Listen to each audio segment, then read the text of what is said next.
郭文帝伫记者电讲哦，伊要辞掉党主席，帮立委黄国昌来斗3工。前立委蔡壁如嘛小听黄国昌接面，也毋过哦，蔡壁如是认为黄国昌要接党务，搁爱直立法院带领党团。那党内有其他的人才哦，应该分工。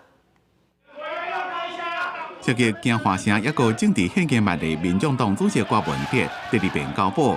因故于30下昼才行出北京，无到点半钟，北检就正式将会依法搁再提控告。那3位检察官话讲得很白了啦，柯文哲只要是党主席，就没有办法避免跟这些党公职接触，所以必须要继续羁押柯文哲，把检察官的脸都丢光了。我们期待，也希望这一次针对北检的滥行抗告，高等法院能够做出公正的裁决。身兼民众党紧急应变小组调集人的党团总调黄国昌，以批评检方用羁押做武器，逼迫郭文铁是党主席。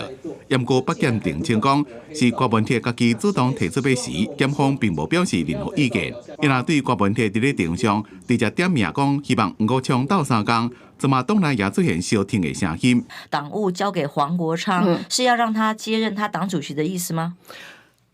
可以这么解释啦，他对黄国昌寄望很深，那我也是啊。如果又要接党务，那又要在党团里头，那其实就是要把它分工分配好，这个是选项，也是一个难题。我们现在最重要的工作就是要确保主席好不容易重获的自由，不会再让赖清德政府用那种暗黑的手段继续剥夺。对于台湾民众党而言，最重要的此时此刻就是这件事情。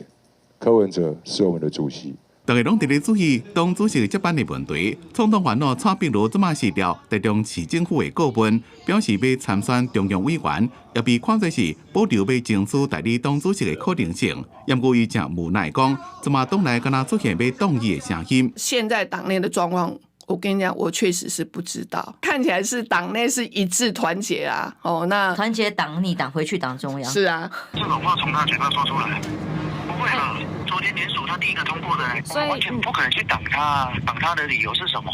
伫咧正立后郭文铁时期，党主席少人来接，引起大家的注意。